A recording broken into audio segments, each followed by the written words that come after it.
mga ka-agritibits, ka-farmers, ka-manlanon, ka-magsasaka. Good morning sa atin dyan sa mga Coronadal, mga kasamahan natin dyan.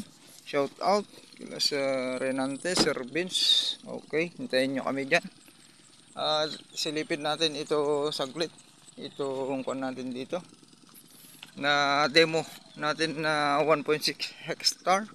At yan na yung kuan natin sa magsi 7 days na ngayon, 7 days kasi nag-advance tayo ng 1 day na nag-abono na. Actually nag-abono na sila nung nakarang ako. Kukunin natin yung videos kay bro, pinabideo natin yan.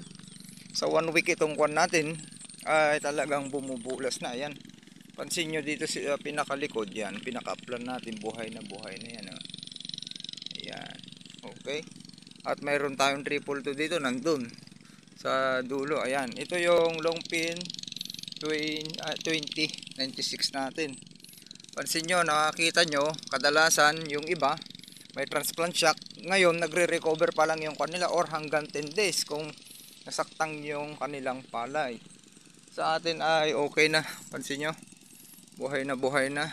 Ito naman yung pinalipat natin galing doon, linipat natin dito yung deep well sa gitna.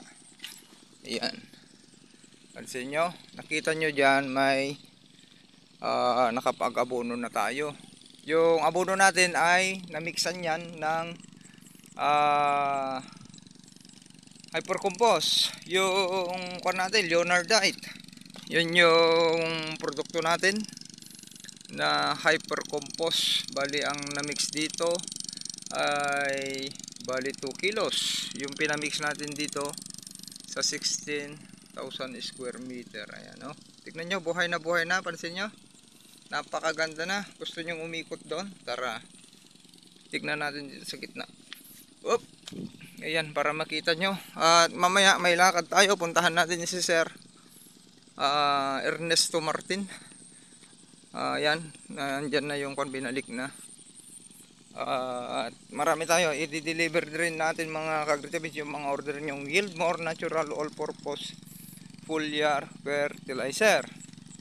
Buhay na, no? Tignan nyo, magsi 7 days ngayon, 7 days ngayong araw itong natin.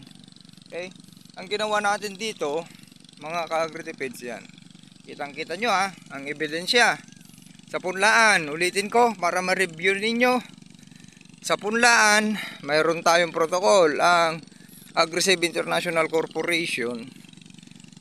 Yun yung company natin, Agrisave International Marketing Corporation, ay mayroon po yan produkto na Yieldmore Natural All-Purpose Foliar Fertilizer at Hyper Compost. Okay, na yan nakakuan sa Agritipid PS yan, ay naka-tie up sa kanya. Yan, tayo yon yung gumagawa ng protocol para po dyan. Tapos sa punlaan, punta tayo sa punlaan. Ang ginawa natin sa punlaan, ang application natin dun sa punta tayo sa Yieldmore Natural All-Purpose Foliar Fertilizer ay nung kailan? Nung 10 days. Nag-foliar tayo. Ang rate noon or dosage ay 300 ml dahil nasa punlaan tayo, makapal yung palay. Nag-load tayo dun ng 300 ml, i-mix sa 16 liter tubig or 1 knapsack sprayer. Okay, yun yung paggamit natin ng Yieldmore. Tapos 2 days bago binunot, pinulyar din natin yon, same rate 300 ml. Imimix natin yun sa 1 knapsack sprayer, 16 liter tubig. Bakit? Para may pabaon na siya, hindi malalanta. Alam nyo naman yung Yieldmore natin, ang ganda ng zinc. May 3% yan na zinc na kailangan ng ugat ng ating palay para mayroon man tayong porsyon na lubugin ay healthy, hindi ganun na nagkakasakit yung ating palay. Okay, ano pa? Tapos yun yung may bibigay nun. Tapos yung Yieldmore Natural All-Purpose Foliar Fertilizer natin ay napakaganda dahil ang daming NPK, mayroon niyang NPK at maraming nutrients. po yan. Tapos naman sa hypercompost, ganito 15 days lang yung kwan natin, lumaki na kasi kaagad kaya nagpa-transplant na tayo. 15 days lang ang inabot ng punla natin, ay inabot na ng, pakikita nyo sa YouTube channel natin, Agritipid PH, ay inabot na ng napaka laki yung ating palay. At nakita nyo naman, binunot ngayon, hindi itinanim kaagad, kinabukasan pa na itanim, naarawan, ang lakas ng sikat ng araw at hindi pa rin siya na lanta. Ganon katindi yung protocol natin sa punlaan pa lang. Tapos ang na-mix naman doon, ang inabono natin doon, ganito yung ginawa natin. Tapos malinang yung punlaan, ay binasalan natin yung 10 kilos na triple 14 sa 1 hectare yun, 400 square meter, 10 kilos ang ibabasal nyo. Kung mas maluwang, dagdagan ninyo, ganun lang yon. Tapos ayun, pagkatapos noon, tsaka kayo gumawa ng kamang punlaan na may lapad na 1 meter lang. Kahit gaano kahaba, basta 1 meter lang yung lapad. At may kanal tayo na at least 1 feet kung ano yung dadaanan ng hihilayin yung batuman yan or container.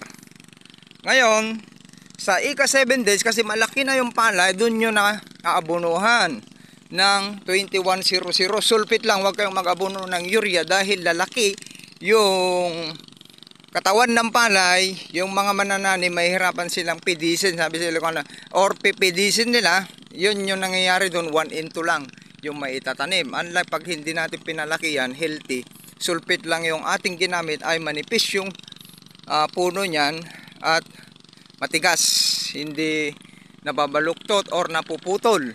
Yung binubunot pa lang, naputol na yung marami nang naputol yung katawan ng palay dahil puro urea yung ginamit ninyo. Okay, yun yung protocol natin, sundin nyo lang. Ang na-mix natin doon sa 10 kilos every 400 square meter, kung mas maluwang, dagdagan ninyo. Ganun lang, compute nyo na lang. Minixan natin yun ng hypercompost na 1 pack lang, mga kaagri. O ganun lang yung proseso natin. Pansinin nyo, tara na. Hope na intindihan ninyo, nasundan ninyo. Tapos nung na-transplant natin, pabalik na tayo. Saan ba tayo? Diyan na tayo, mas matigas. Tapos nung na-transplant natin yung palay natin, okay, 3 days, nagpulyar ulit tayo ng Yieldmore Natural All-Purpose Foliar Fertilizer. Same rate yung ginamit natin. Ganun pa rin yung rate nya. Okay, yung sinabi ko kanina, ganun pa rin yung rate nya. Okay, pwede yun. Kung nagtitipid kayo, pwede nyong bawasan 250 ml, 16. Okay pa rin yun, 16 liter tubig. Kung may power sprayer kayo, mas matipid pa. Ang ilalagay ninyo 300 ml lang. Kaya kasi ng power sprayer tapusin yung 2000 square meter, kaya mas matipid. Okay, tapos 3 days yun, nagpulyar tayo.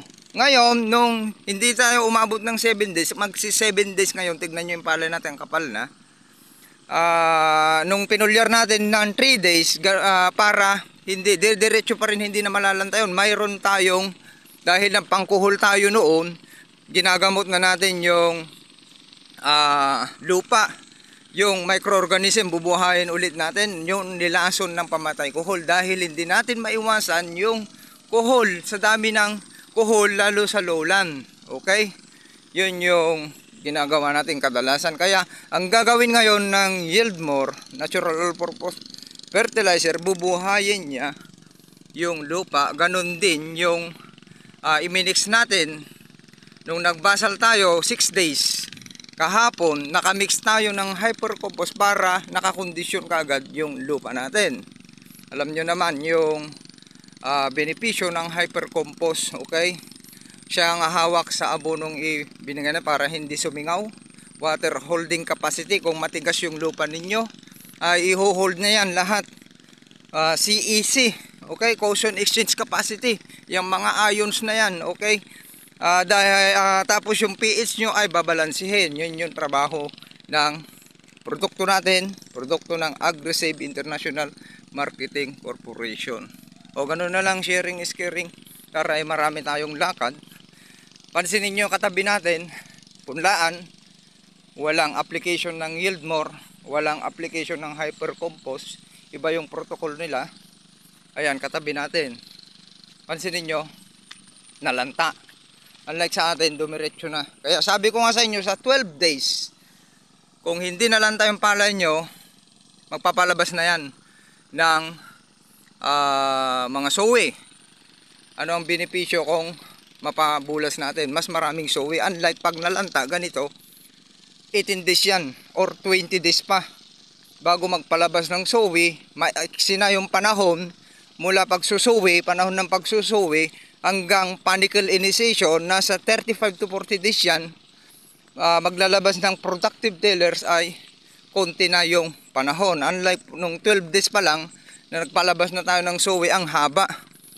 Okay, marami tayong bonuses dyan na sowi, ganun po yun. Para maabot natin yung population density natin ay sa sowi ay makapal. Madali nating abutin yung 200 per hectares or mas mataas pa. Target yield natin dito ay 300 per hectares. Okay, happy sharing. Tara. Ayan, di pa ako nakaligo. May kukunin tayo dyan, yung crits. Dahil magdi-deliver din tayo sa Happy farmers. Ilan lang pagitan ng katabi natin, mga ka-green. Bali yan, 3 days ang pagitan yan. Kasi sunod-sunod yan, ito inuna sa Mayo, tapos dun sa kabila, tapos ito iisang kabisilyanan. Sharing is caring. Let's go. Time check, 7:20 na. Ito na mga ka-green, time check, mag-alas 4. At ito, papakita ko lang sa inyo itong naitanim dito. Ay, may ganyan yung may transplant shock. Okay, ayan. Dahil sa punlaan pa lang ay sablay na. Yan yung sinasabi natin, sa punlaan pa lang ay nakasablay na. At nakabasal na rin, pansin niyo yung lupa niyan. Ang daming lumot nga, lumitaw. Pero yung, tignan nyo yung palay ay nalanta.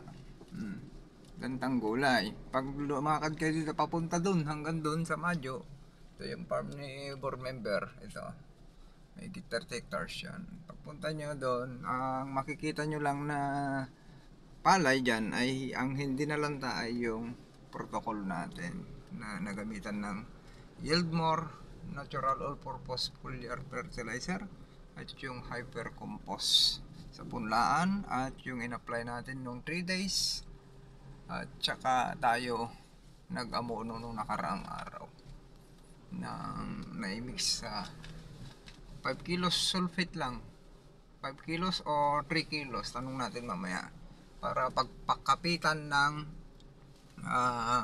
Hypercompos Leonardite. Pinakapit natin yun dun sa triple 14 dahil hindi available yung 0060. Kaya ang kinuha nating abono ay 2100. Yung complete na T14. Hindi tayo nakakumuha ng 1620. Yung first option sa protocol ay inaba natin. Sharing is caring.